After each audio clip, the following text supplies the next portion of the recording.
So today we're going to be talking about, or recapping really, the book Do Hard Things by Steve Magnus. And what I really liked about the book is that it redefines what toughness is and challenges the traditional grit or grind mentality that I think we kind of have.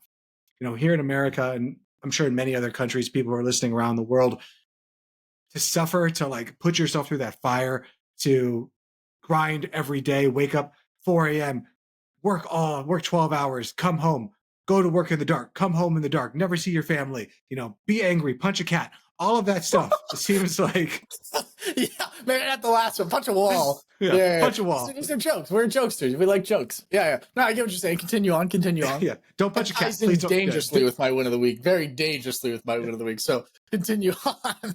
Definitely don't punch a cat. That'll make you just a monster. But it's so difficult in that, like, the mentality is that's what you're supposed to do. And for a man, that's okay. You're supposed to be that. Is you're no emotions, just work, just suffer. And that makes you more divine, a better person, a better provider if you're suffering. Everyone says, happy wife, happy life. Like, ha ha, I hate my life. That's not funny. I don't know who made that like so funny that I hate my existence, therefore everyone else can exist. Like, if you don't like what you are, it's on you to change it. It's on you to figure it out. And maybe the reason that so many people are in that is because we've lost balance. We've lost nuance. And I think that true resilience comes from self-awareness, understanding your emotions, and cultivating inner strength rather than just ignoring pain or forcing yourself through discomfort like our society tells us we're supposed to be. Absolutely. You talked a little bit about self-awareness and building that as a man. We're going to be talking a lot about, obviously, toughness, but in regards to both Chris and I's gender, we happen to be of the male variety. So we're going to speak from our experience, right? No surprises here, right? With that one, I hope, but as a man, what's your duty? To protect your family, to provide for your family. Classic, right? You're looking for those outward threats and you're trying to keep them safe. But oftentimes we live in a very safe world, right? There's a lot of fear, not a whole lot of danger, depending on your zip code. But we forget that sometimes the dangers, the issues, they come from within. They can come from you. A lot of the problems in America stem from an absent father or a father that is emotionally closed off. And to be self-aware about things that are happening in the world is one thing, and that's great, and it's necessary. But it's even more powerful to be self-aware of yourself and your actions and the consequences that they have. So while we talk about toughness today, we're talking a lot about the other emotions as well. Now, I may be young, and I am, but that doesn't mean you can't learn something from me and Chris. And I hope that by the end of today's episode, right, you have a newer perspective on what toughness looks like, and that it's okay to be emotional. Maybe not all the time. There's limits, right? We're not lunatics. But it's about balance. Is really what the theme of today's episode is. Really, the undertone is all about balance. Would you agree with me on that one, Chris? I certainly would. That everything in life is about finding that balance, like feeding both those wolves, finding everything is balanced. Too often do we want things to be black or white. We want it to be binary. It's either all good or all bad, because I think in our little dumb brains, because we have a 10,000-year-old brain in a modern day body. And 10,000 years ago on the savannah, like, things were either good or bad. It was either going to kill you or keep you alive. There wasn't a lot of middle, and we still have that in our brains. So when you would wake up and you would hear a rustle in the bushes, well, that was either a good thing or a bad thing. Like, there wasn't much middle ground there. And we still have that exact same thing today, where we're trying to look for that thing. Also, it makes things more certain. And the one thing that our brain loves is certainty. We love when things are like, oh, it's all good, it's all bad, but I don't have to think about it anymore. Like, I get to negate that as awful, I get to think that as good. Brain gets to shut off, no more calories are being expended, because that's our thing. Like, we want to conserve calories because we don't know, our brains don't know that we have a McDonald's on every corner, that we are a society of obese people, because we have corporations and lobbyists and people that are out there trying to just keep on push and push to make more money for their shareholders, to sell more crap, more stuff to us that isn't good for us. And they're triggering all of the psychological biases that we have in us. And this is the hardest thing that I think has come out with young men. And this is what I'm seeing a lot of. This is what I want to talk about today with the book, is that for a long time, men were an issue. I will be the first person to admit that. We as men were an issue. We were patriarchal. We were all of these things. We pushed other people down. We started wars that we shouldn't have been in. We did awful things to women. But that wasn't me. That wasn't you. That wasn't young men today who are getting kicked in the pants for something that their forefathers did. It would be like going up to some random person who happens to be Caucasian and blaming them specifically for slavery. Mm-hmm. That was not them. That was their ancestors. And even if they've forgiven, even if they've tried to atone for all that thing, the brain wants certainty. And there are people that want to just bring other people down. It's the hardest thing in the world to see so many young people, young men in particular, who are so angry, so hurt, and who don't understand the balance. I always think of the old Miyoda Musashi quote of, "It is better to be a warrior in a garden than a gardener in a war." And right now, we have pushed so many men to no longer be masculine. Don't try to learn to fight. Don't try to learn to better yourself. Don't try to do any of these things. That's part of the patriarchy. That's part of you trying to be an oppressor. That is insane. Why would you want to take half of your society and make them weak? Mm-hmm. The reason that men work, the reason that men do these things, that and yes, it can be taken to an extreme, and it has been taken to an extreme, and that is all unacceptable. Agreed. Why would you want to hamstring half of society and tell them that what you are fundamentally is wrong? We have developed over thousands of millennia, or eons of, not eons, of thousands of years to be providers as men, to be protectors. At the end of the day, when I think of my wife, what my wife wants me to do is to be there to support her and to protect her. If something goes bump in the night and I get my gun and I start clearing the house, there's never been a time where something goes bump in the night and I tell my wife, "You go check on it." That would be with the shotgun. Yeah. The little wife just like, that would be crazy. And I would expect her to lose respect for me. Yeah. If that was the case. I would expect her that if things get in, but then also I need to be able to have that balance in myself. Just because someone on the street says something to me, it doesn't mean that I'm going to go and fight them. That's also outside of the realm of balance. And that's where I think it's so important to know yourself. That's the reason that I love studying jujitsu. That's the reason I do all of these hard things that I do. It's to be the gardener in that war, or to be the warrior in the garden, be able to choose to sheath the sword. There's an old quote from the Bible that says, "The meek will inherit the earth." And through our lens of English translation, meek in English means weak. Meek, weak, same exact thing. People who are afraid. But meek, and this is according to Jordan Peterson, actually comes from the Greek word meek. And meek was strong, but knew how to control themselves. So if you look at the true Greek translation of "the meek will inherit the earth," it is those who are strong, but choose to temper that strength. They will inherit the earth. And we have lost that balance. We've lost that balance because we have a society of people that are yelling at young men and telling them that you are bad. You are all of these things because of what your ancestors did, because of past societies. All of the woes of the world, we're putting it on you, and it's your fault. And I don't know how to fix it, but when I look at like incels, when I look at all these things, I don't agree with it. I have trouble understanding it. But I could see if I had that person's genetics, that person's background, the experiences that person had, that person's parents, I would be that person. And that is terrifying to think about, and also liberating to say, like, wow, you're just like me. We're all a collective here. We're on a spinning rock, hurtling through space, and we're trying to put down 50% of our population. Imagine if we're on the Starship Enterprise and someone from like the boiler room was like, "Hey, we need some stuff down here. Like, things aren't going well here in the engine room." And we're just like, "Shut up, patriarchy." And we hung up the phone.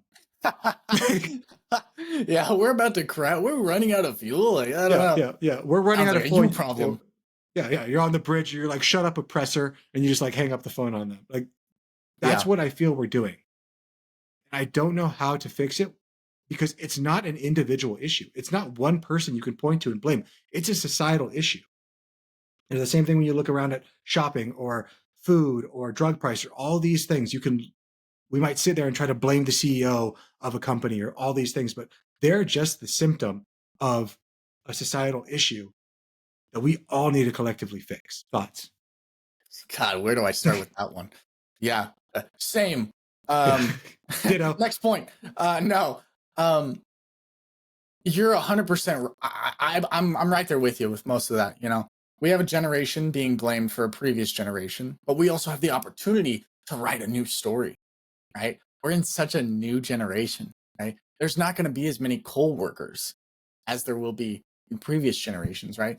Hopefully, there won't be as many wars because more people are informed about government corruptions and lobbying and, you know, all that stuff. It's a weird place for me to sit here and stand and say that I wish all of the men were stronger or powerful, right?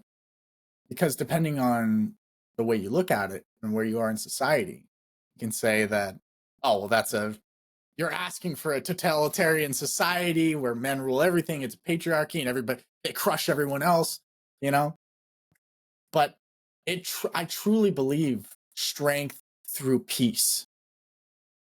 I would much rather be someone who's dangerous, but who can control it, than be up against someone who's dangerous and not be able to control it. So I believe we need stronger people, not just men. We need stronger women too. I think it's funny, you know, we talk a lot about being a strong man and masculine experience, right? But some of my favorite people are strong women. Mhm. Right? I was raised by a strong woman, toughest of the tough, you know. Me too. And society benefits so much from strong men and women. And what does that look like? That looks like someone who takes their lumps, who gets beat down, who gets pushed down, but every time they get back up because they're stronger than their problems. Someone with a growth mindset who's not willing to accept their reality, but they go and they push and they strive for a better life for their family. I think everybody as a society as a whole is better when we all look out for each other. And I think this book, Do Hard Things, remixes our brain on, wow, it's not the easy path that's going to get me to where I need to go. The quick dopamine hit of TikTok, of fast food, of $5 hot and ready pizzas, right? Quick is usually bad. And in regards to dopamine, quick is always bad when it comes to dopamine, those quick hits, right? So there's been such a problem with what does toughness even look like? It has no definition anymore. You know, when you have the man of the year wearing a dress and saying this is what toughness looks like, that doesn't really jive with a lot of the men. When you have someone who's body six pack jacked, full of steroids, cover of the year, right? That might not jive as well. So it's a wide variety. I don't know, what does it mean to be a man to you? What does toughness look like as a man to you, Chris? To me, it's balance. I can't think of a better word than just Mhm. balance and knowing what is enough for you. I've been really hung up recently on this concept of enough and trying to figure out like why does the world have so many ills? And for me, it's been coming more and more back to enoughness, to feeling like the world isn't finite, that there is enough to go around, and that I am enough, and that you are enough, and that we are all enough the way that we are, and we can still be better, and we can move on to the next thing. But who you are right now is perfect, and you can continue to get better. You know, I've talked about this before, but I'll bring it up again. In the Western religions, when you're born into sin, and now you need to find divinity through Jesus Christ, through whoever it is, in order to get back to wholeness, in order to get back to quote unquote enoughness. But in the Eastern traditions, in Taoism and Buddhism, you are perfect when you're born into this world. And then as you go through life, you learn things that take you away from that perfection.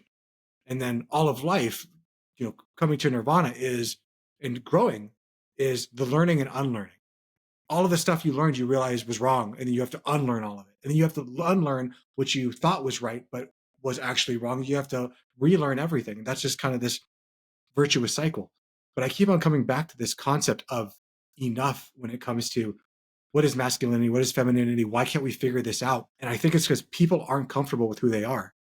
So with truth, like what is true toughness? Like for us to define truth, we could be here for 3 hours trying to figure that out because no one actually knows.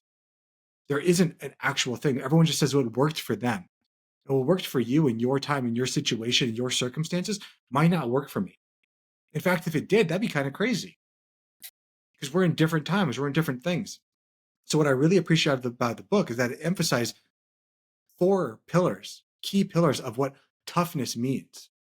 So I'm going to refer back to the book because, to be honest with you, Dominic, I don't really have a great answer, with the exception of having enough. I believe that if everyone felt like they were enough and they had enough, war would be stopped. All of these things would happen. Men would not be going out there trying to harm other people. Women wouldn't be out there trying to harm men if they felt like they were enough and there wasn't this fear that comes from our 10,000-year-old brain in our modern day body that there is a limited amount of resources. You know how much stuff we waste every day? How many thousands of pounds of food we throw away that could go to feed the homeless, to go to things? How many cell phones are in the trash? How many garbage? How many great apparel that we throw away every single day because we don't want it to go to other people? Because we need more, because we need enough. And it's not an individual person. This is a societal issue. So to go back to the book and the four key pillars, do you have Mhm. anything to say before I go into that? No, please. I was just going to say I would love to touch on those pillars. Let's do it. So the first one for what is toughness is ditching the facade of toughness. And I know that I just reused the word to define the definition, but instead of suppressing our feelings, we need to acknowledge and gain control of them. For me, the thought of what toughness used to be and what we think is like, I just suppress everything. That's tough. To wear nothing on my face, to be upper or lowercase stoic, where I want to be uppercase stoic, the philosophy of stoicism. That yes, you feel your emotions and you temper them. You feel your emotions and you know which ones are you want to feel and which ones you want to try to suppress. Not that either one is right or wrong, but which one of them is serving you in that moment. And that true power, true toughness is acknowledging that you have these emotions and gaining control over that, not suppressing them. Suppression is not control. And there's a very easy way of thinking about this. If you have children or if you have animals, is gaining control of them, putting them inside of a cage and saying like, you're under control, like I have you now locked, or just holding them tight, or is gaining control, giving them knowledge, giving them power, loving on them and telling them like, you can do it and pushing them. And yes, they're going to get over their skis, but that's when they actually gain control. That's when you feel like you're in control of them in a better way because they're in control of themselves. I feel like it all comes down to being able to sit down with yourself, understand your decisions, understand your flaws, understand your strengths, be with yourself, by yourself, and be okay with that. It's scary to be alone sometimes. All of man's woes is because of his fear to sit in a room alone with himself. Yep. If only we could conquer ourselves. I wonder what the world would look like. There'd probably be no need to conquer anything else. The second pillar of toughness that the book outlines is listening to your body. Building self-awareness is necessary between distinguishing between discomfort and true harm. And I think we all have that feeling, right? We know when we're in a situation, you have that gut feeling. But so many of us have been learned to suppress that. I remember growing up and when I would feel full, my parents would be like, no, you have to finish that food because there's a child in Africa who's starving. Yeah. And now today at mid 30s, and I don't understand when I'm full. Like how messed up is that? That like something that happened as a kid, I still deal with today because of something that I was told as a kid and somehow got ingrained. Mhm. Imagine that with money, with all of these things. Your body has an inner wisdom. There is this ineffable concept of consciousness being inextricably linked to like all things and like you having the knowledge already inside of you. Just you don't listen to yourself. You don't access it. Or when you do think you have it, you rationalize it away. That just could be the inner voice talking to you. I don't know. But I do think that there is something there. I mean, there are studies that if you teach a rat on the West Coast how to run a maze, a rat on the East Coast will run it faster.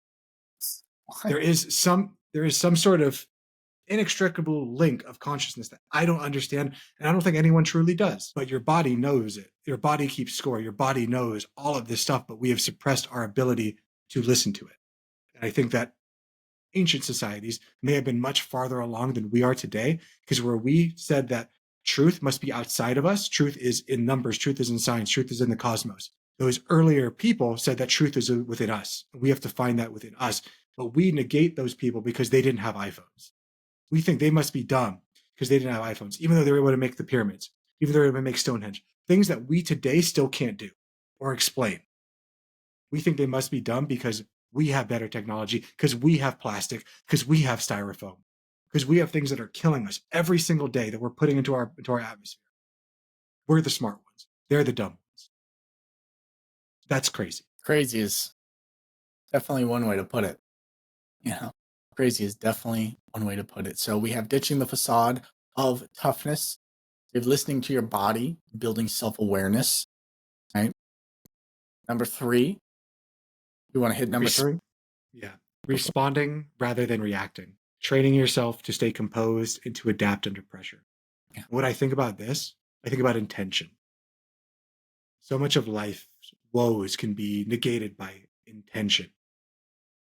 I know when I talk to people and I tell them everything that I'm doing right now, the podcast, the business, 10 years of hard work was all for kids that I don't even have yet. And people look at me and they'll be like, well, that must be nice for you to have all that intention to be able to do that stuff. Well, this is my situation. And I look at them and I'm like, are you crazy? Like I've just told you, I've sacrificed for 12 years for these kids that don't even exist. And rather than you being like, that's really cool. How did you do that? Why did I not do that? Most people's brain goes to, well, you must be a bad person because I didn't. Again, I come down to compassion. I feel sorry for that person. What hell must it be like to be in your brain? Truthfully. To think that you're just a passive agent going through the flow of life, going through the river of life. Like you don't have a pedal, like you can't kick. Yeah. The mirror is a beautiful and terrible invention. Sometimes you want to pull it out and just show them, like, hey, I'm going to just repeat that one more time and just look at this while you do it. You like what you see? People, they don't think before they act. And I think if you are to be your most realized version of yourself, you have to be 2 to 3 steps ahead. Oh, this guy cuts me off in traffic. Do I lay on the horn? This guy bumped into me in a crowd. Do I go nuclear? I push him, he pushes me back. I swing, he goes on the ground. I go to jail. I lose my job. The house is gone. Right? The domino effect. And being a part of being a man, it's having the ability of control. And if someone doesn't have that ability of control, they wear it like a badge of honor. You see it so often. And it's so easy to see where a person is in their journey. The further along you go on the path, you can see where others have stopped. And I encourage you, don't stop. The peaks will always be there, but you must continue. Whether you're a jiu-jitsu master or you've become enlightened, the path never ends. You can always be more of who you're supposed to be. I'm not talking about more money. I'm not talking about more this, more that. I'm talking about you can always do better. You can always improve. You can always learn more. You can always be a better human. You can always give more to charity. Give more time. And it's always the guy or the person that is trying to start fights, that is trying to tell everyone else how strong they are, that is the weakest person. Maybe they're physically strong. Maybe they can fight, but mentally they're weak. Imagine going through life trying to prove to everyone that you are strong because you have some internal feeling that you are not. I teach my jiu-jitsu students constantly that, yeah, you guys are trained killers. Like everyone that comes to jiu-jitsu 4 times, 2 times a week, and they train an hour 2 times a week to kill people, to dismember, like that is the goal, is to systematically dismember the human body. Like there's few people, if you go to jiu-jitsu and you're like a blue belt, purple belt, if you're a blue belt or a purple belt, you could probably kill 99% of people without even like really even trying. And I still say, even with that, you know what's way cooler than being able to do all that stuff? Going home to your wife at the end of the day. Too many people think like, oh, if I'm at a bar and someone pops off, I'm just going to see red and it's going to be over. And then I'm going to be the hero and people are going to carry me out on my shoulders and women are going to throw themselves at me. That's not going to happen. No one's ever seen somebody lose control and be like, man, that was so hot. Like that's what I want in my life. Mm-hmm. That's crazy. The best thing you can do is just walk away. Walk away because that shows true power. That shows true inner strength to be like, I see what you want, and I'm not even going to give you the time of day. Yeah. Yeah. So true.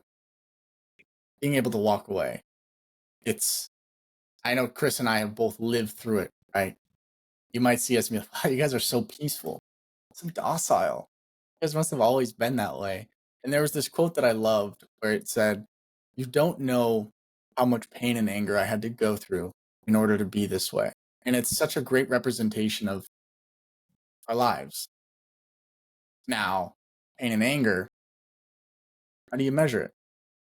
Do you even compare it? Can it be compared? I wouldn't.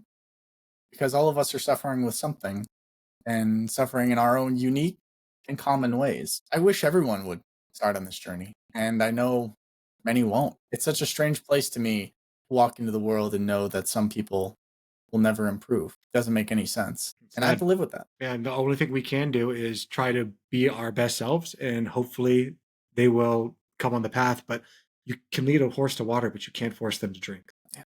All you can do is to try to present yourself in the best light so that eventually when they are ready, there's no saying when the student is ready, the master appears. And that's kind of been perverted to be like, oh, well, the master's going to show up right at the right time. No, the master's always been there. Yes. Just you weren't ready to see it. You were ready to learn from him. Your cup was so full that no one could pour anything more. In order to fill up your cup, you must first empty it. It's just basic stuff. Number 4 of the 4 pillars of toughness. Embrace discomfort for growth. Seek challenges to push yourself beyond your boundaries in a sustainable way. Life is not meant to be easy. Jordan Peterson once said, we are meant to walk uphill as human beings. We are meant to suffer. We are meant to strive. That is how we find divinity. You cannot be depressed and moving forward simultaneously. If you are making progress, you cannot be depressed. It's when you feel that you have stagnated, when you feel like there is no hope. That is when you give up. That is when depression sets in. But if you are moving forward, you by definition have hope. You definition see a light at the end of the tunnel. So when you're feeling in those moments where it's all dark and awful, I've been there. I know what it's like. It sucks. And I know what it's like to have trouble to get out of bed in the morning, to not even have the strength to raise the covers, and you still need to do it. Discipline laughs in the face of motivation. There are many days that I am not motivated to wake up at 4 a.m., take my dogs on a bike ride, cold plunge, work out, go to jujitsu. My discipline is what gets me to do those things, even though every day I hate it. But at the end of the day, I know I'm going to be excited. And that's the hard thing about it, is that you would think after all these times of working out, after all these times of doing these things, that my brain would eventually say, like, there's never been a time that I've worked out, gone to jiu-jitsu, done these things afterwards where I'm like, I really regret doing that, unless I hurt myself. And that's a different issue.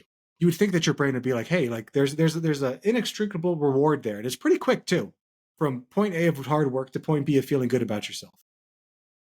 And still every day I don't want to do it. This is the learning and the unlearning that I talked about earlier. All the lessons, all the knowledge you have or that you need is within. That's what's so bizarre about this journey. You can be shown things, but you have to come to it on your own, in your own way. And I think that's what's so interesting about the personal growth journey is there's so many books out there that teach a lot of things, but only till you equate it to your own life story does it really click. Or till you start actually doing. Yes. You can read all day, but you have to actually start doing. I think that's why so many people get mad with like coaches and gurus, and a lot of them are grifters. I will definitely say that. But you know, if you read a book like The 48 Laws of Power, if you read a book like Atomic Habits, if you read a book like the Dichotomy of Leadership, or any of those books, you just read it, you're like, well, this didn't fix me. It's not the book's fault. If there's a common issue amongst all of these things, and the common issue is you are the problem, not the situations, not the knowledge. It's you. It's like the person that goes from relationship to relationship to relationship and keeps on finding the worst girl who cheats on him or the guy that is an alcoholic. It's not that you're just passively floating through life and you just happen to attract these people. You are seeking them out. There's something about you that is bringing them in. If there's a common issue amongst all things and you can't figure it out, it's likely you. You got to take control of your own life. Best thing is that can be changed. The worst thing is it's really freaking hard. You have to embrace toughness. You have to do these things. It's not going to be easy. But the good part, it's worth it. I would say so. For us, it is. Yeah. But I can't speak for anyone else. I don't even know the person I was. I don't even know the person 50 years from now. But I know the person in 10 years. And that's something I can work towards.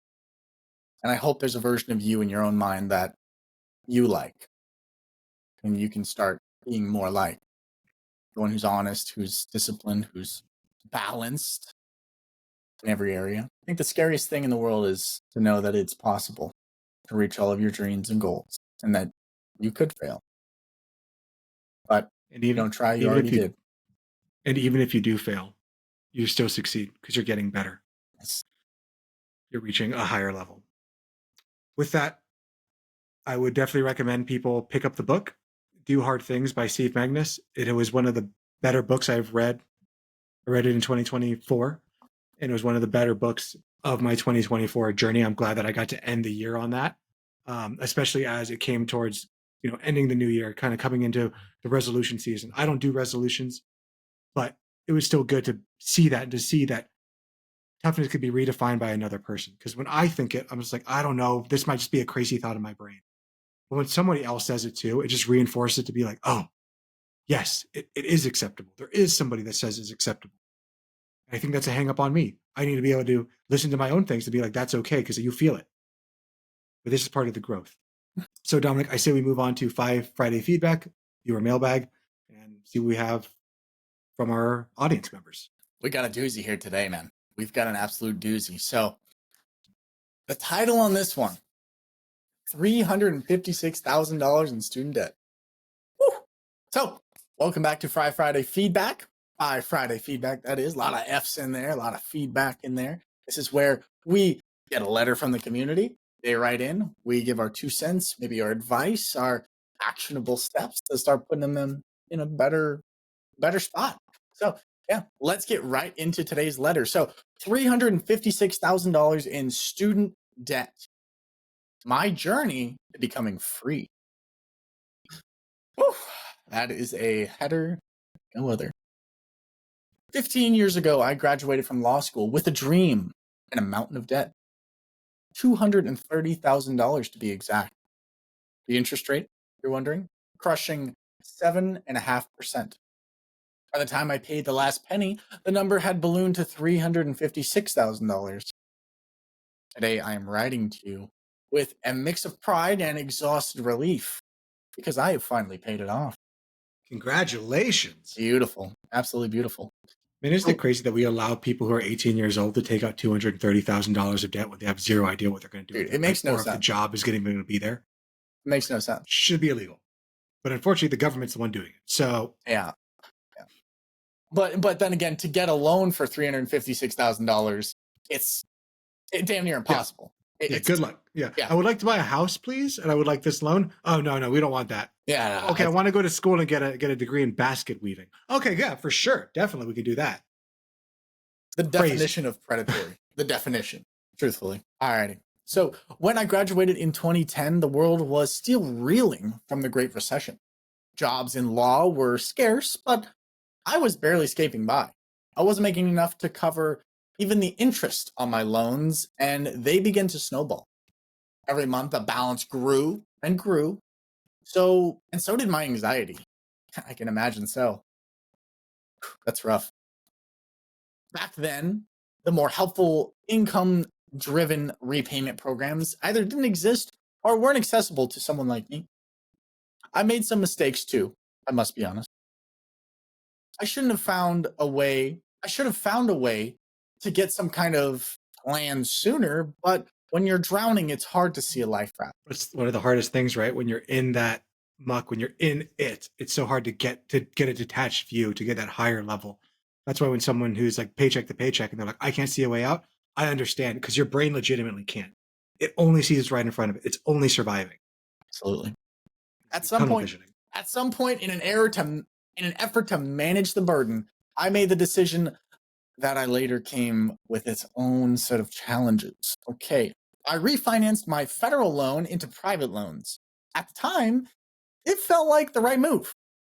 Newer interest rate was a bit lower, and the monthly payments seemed a bit more manageable.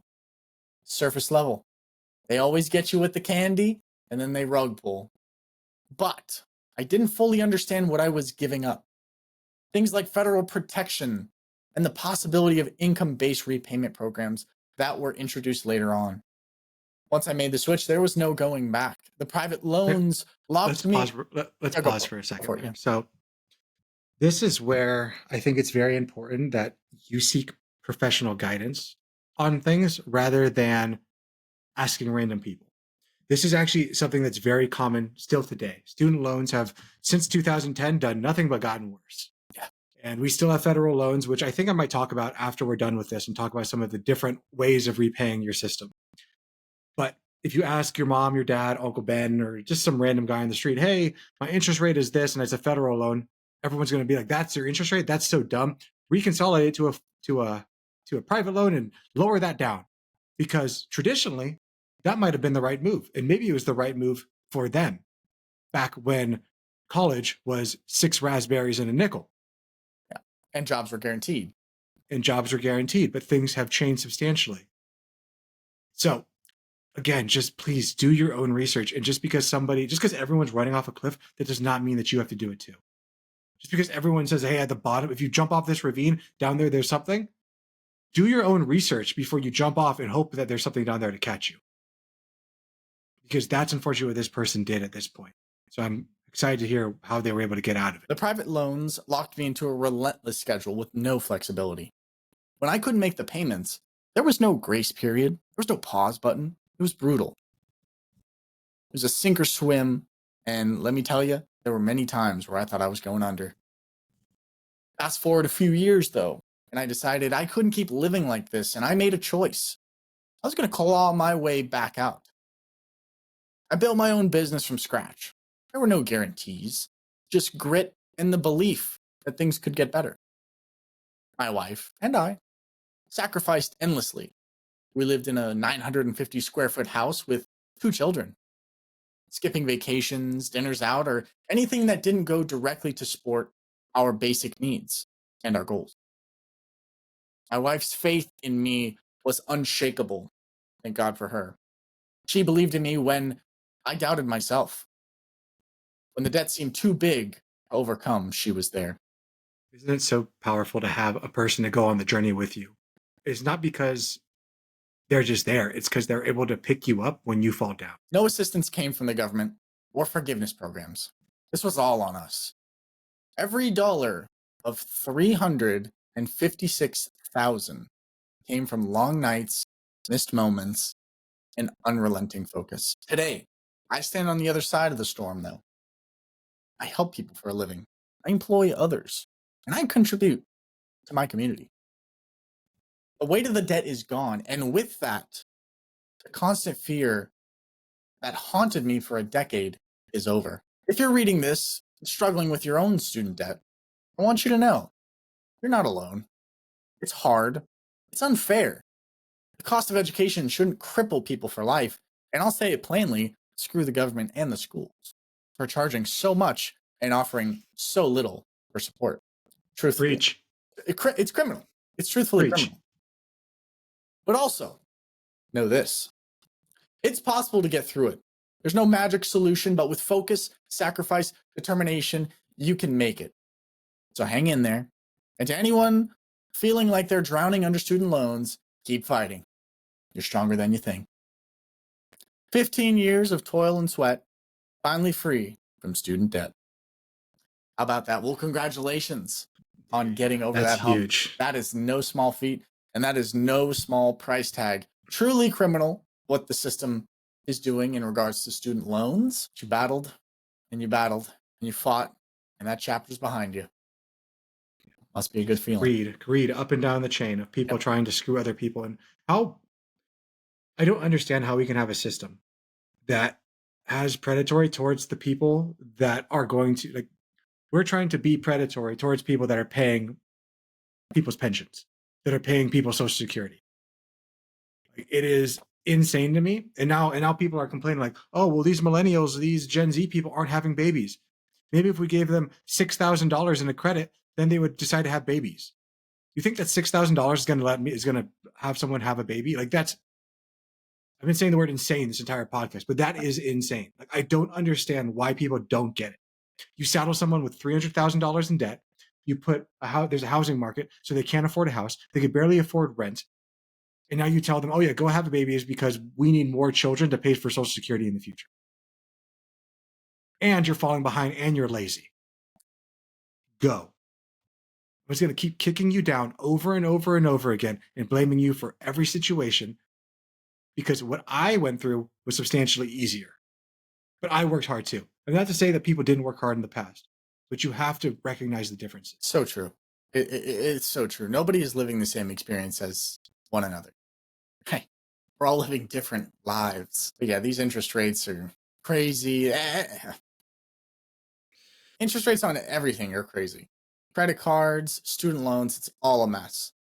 It's companies have been gotten way too predatory. And one thing that bugs me most about our society in today's world right now is, oh, because of inflation, we got to raise price. Because of inflation, we got to raise prices. I don't think so.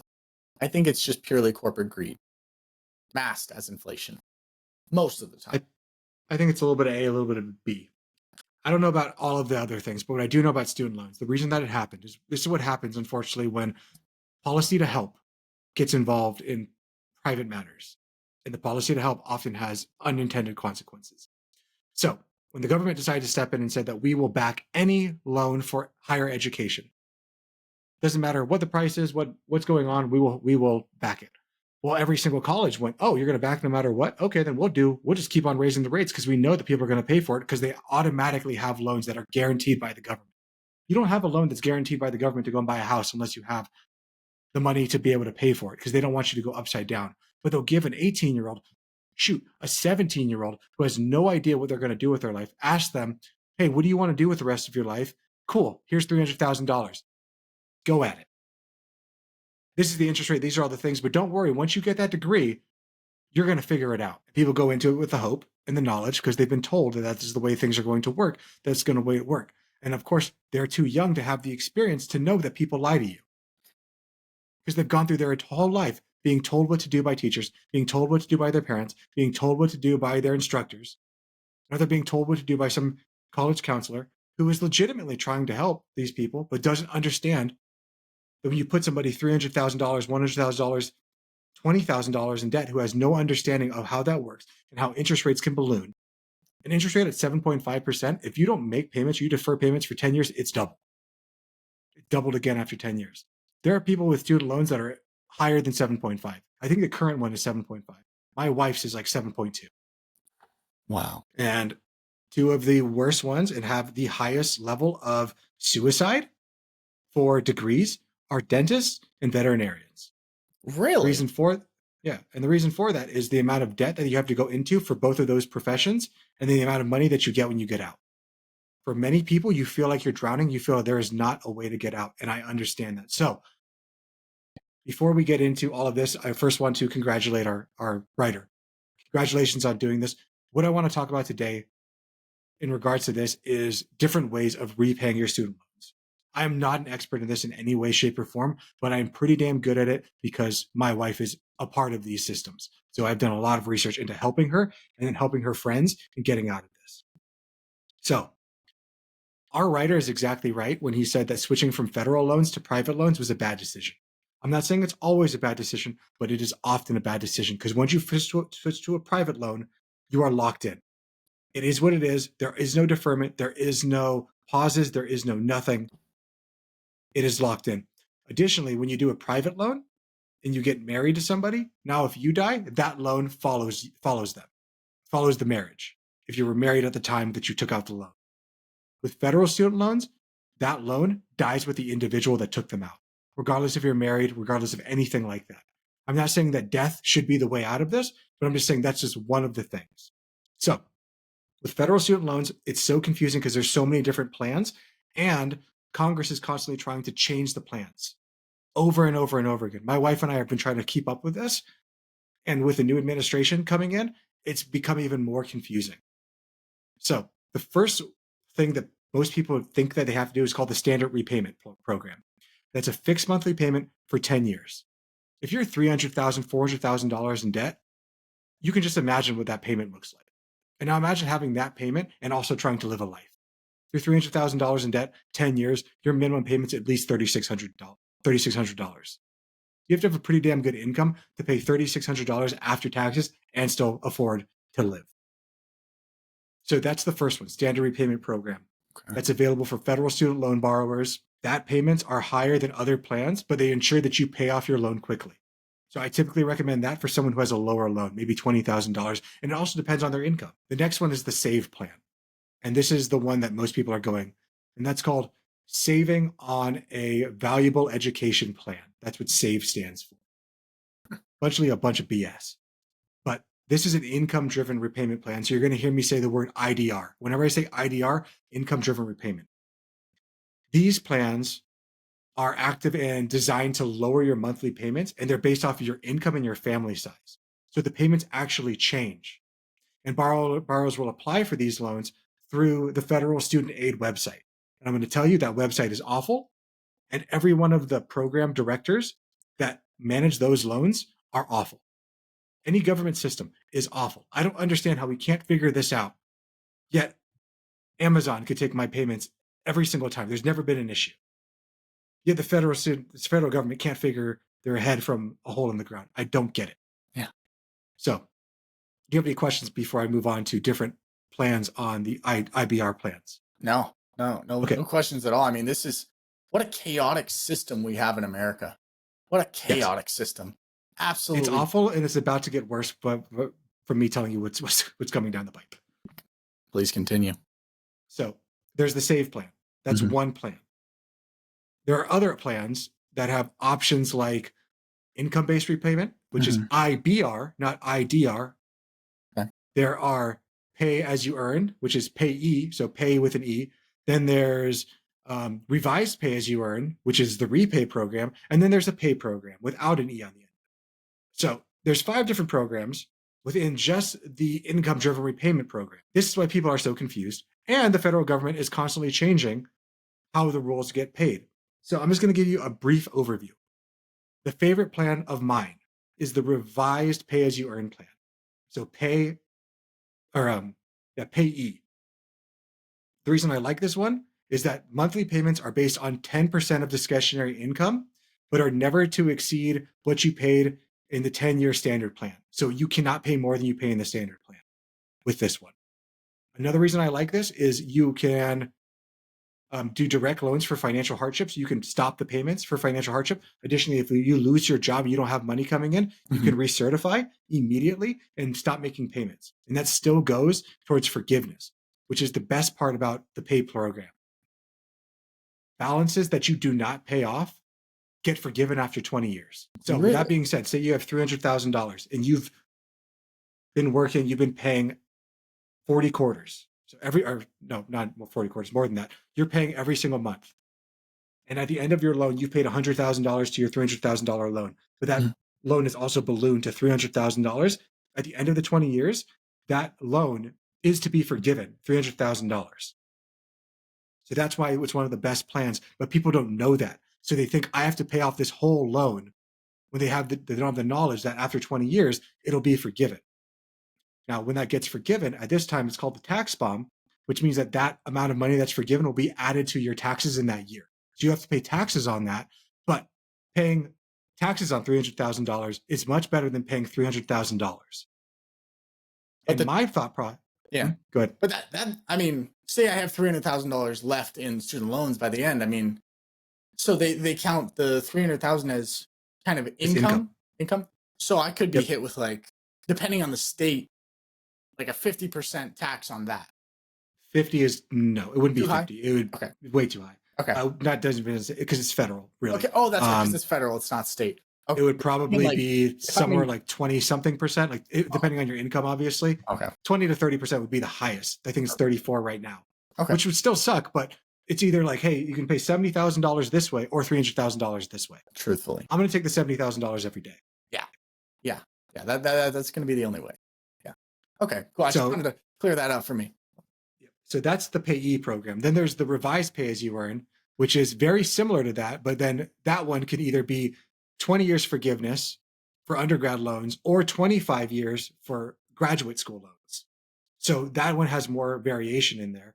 Additionally, with that, if you're married, you cannot choose to marry filing separately, which can lower your income. And again, I'm not going to go super deep into all this. If you need to like learn about this, reach out to Chris at mountainwealth.com. We could talk through everyone's specific situation because this goes so deep so fast. It's messed up how bad it is and how bad things keep on changing. Outside of the pay plan, the replay plan, there's income-based repayment plan. That one has a monthly between 10 and 15%, so a little bit higher. But then it also has the 20 and 25 years, depending on when you borrowed, if it was before July 1st of 2014 or after July 1st of 2014. If it's 20 or 25 years, I'm not a big fan of this one because where pay and repay has a 10% over discretionary income over the standard poverty line, income-based is up to 15%. So it's higher. The final one, which is something that everyone should know about, and unfortunately they don't advertise it very well. It's called Public Service Loan Forgiveness, PSLF.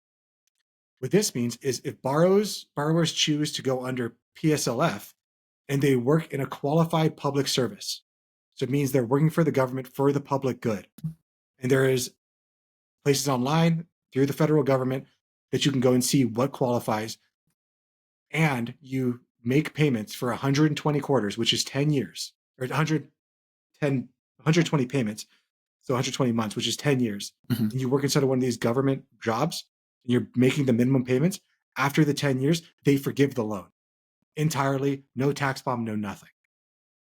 So if you're somebody, say a veterinarian, and you're $400,000 in debt, and you decide to go and work for the Humane Society for 10 years, it would behoove you to make the minimum payments for 10 years, knowing that at the end of those 10 years, it's all going to get forgiven. So try to pay the least amount. Now, at the time of recording, I haven't looked into this recently. The last time I looked into this was like back in July of last year. PSLF has been around for about 10 years now. So what we would hope was that the first people who started the program would be getting out of it. The last time I looked, and this was back in July, so it might be different, no one has been forgiven for PSLF. What it seems like is that the government is basically trying to come back and say that people messed up, they did something wrong, something's going wrong, and they're not going to forgive people's debt. So they made a promise, people stuck to it, and they're breaking it. Again, the system is corrupt. And it's not just the system, it is all things. Each plan has its pros and cons, and the best choice depends on your income, your loan balance, your long-term goals, minimizing your interest rates versus achieving forgiveness. These are all so complex that there is no way that I could put into a 20-minute segment of a podcast all of these things. Yeah. This would be individual every single time. So if you're interested in this, if this is you in your life, reach out to me. If I'm not the right person, I have people that I can point you in the direction of. I am not an expert on this, but I'm pretty damn good because it is part of my life. My wife is a veterinarian. We have student debt. And even with the student debt that we have a plan to get rid of it. And we have a plan to be financially free. And no matter what we do at this point, even if we stop saving money, we will have enough money to pay that off and be financially free or be FI by the time we're 60 because of all the hard work we put in. You can do this. I promise you. You just need to learn more information. You can get there. If you could get through grad school, you can get through this. I know it sucks. It's not fair. I agree. And what are you going to do? That's exactly it. Life is unfair, but we can only choose how we react. So good on our listener. Yeah. Congratulations on paying that off. I wish that you didn't have to. I wish that you could have done a government program and maybe paid it off because you said it took 15 years. So it would have been for, I guess you would still be paying it. But maybe you could have done PSLF. You said you own your own company, so you could have qualified for that maybe. There's so many different ways around these things. Just know that if you ask your parents, if you ask someone who doesn't know this stuff, how do I pay this off? They're going to tell you just aggressively pay it off as best you can. But if you're $400,000 in debt and you're making $100,000, there's no universe that you can pay it off. It's just this fact. There's no universe you can do it in, especially if the interest rate is 7%. It's impossible. And it is so effed up that we put people in this situation and blame them for it. I wish we didn't. I wish I could help everyone. The best thing I can do is just try to give you the knowledge and let you know that there are ways around it, but it's on you to seek it out. There you go. That's all we have. That's all we have for that one. That is a tough situation, and I hope you guys reach out to the right people if you do need help, because we're talking with big numbers here, and that can get scary, and that can be anxiety-filled, and it's no way to live. It's no way to live. With that being said, let's move on to win of the week, because yeah, the student loans is one of those things that frustrate the hell out of me. I get so mad talking about it every time because of how complex the system is and how it's constantly changing. Yeah, absolutely. With that being said, we're going to be moving on to win of the week. What is your win of the week, Chris? Or do you want me to go first?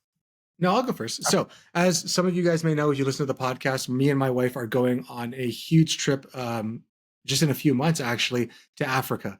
We're going to go to Nairobi, Kenya. We're going to do a safari for about a week while we're out there at the JW Marriott Masai Mara Hotel. And we recently were just informed that we received a free upgrade on our room. So we had one of the suites with like a plunge pool and, you know, a king bed and everything. They've upgraded us, which is still a king size bed, still a plunge pool, but it has an additional like sunset room, which I don't know what that means. But when they said, we're going to give you a free upgrade, I just said, awesome. We're very excited to be there. And I think they did it because last week's one of the week or 2 weeks ago was I got the Ritz-Carlton credit card, which gave me like a higher elite status within the Marriott universe.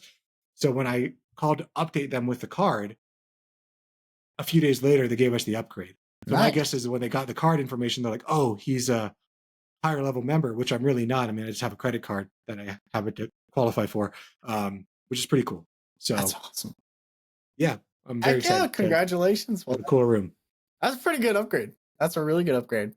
My win of the week is we have a new addition to the family. I recently got a little kitty cat.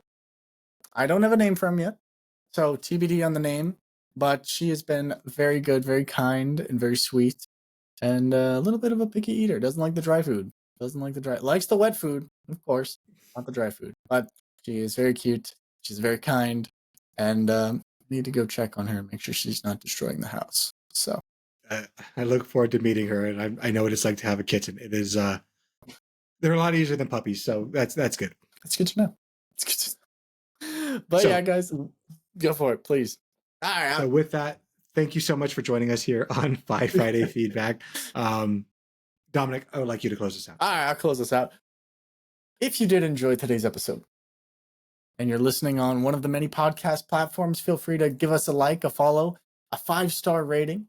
If you're watching over on YouTube, a subscribe, a like would be very much appreciated so that we can kind of spread the word of personal finance a little bit further than we already are. If you are enjoying this, make sure to share with a friend because it's always better to go with a friend than to go alone. Bounce off ideas, make a game out of it. So much more fun going with a friend. I'm Dominic. He's Chris. We're the Fi Guys, and we'll see you next time.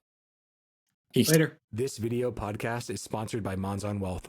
The content in this podcast is for informational purposes only and should not be considered financial advice. We do not endorse specific products or services. Past performance does not guarantee future results. The opinions expressed are those of the hosts and guests, not the podcast sponsor. It is crucial to consult with a qualified financial advisor or professional who can provide advice tailored to your specific needs before making any financial decisions, investments, or taking any other actions. If you are seeking specified help, you can reach out to Chris at monzonwealth.com.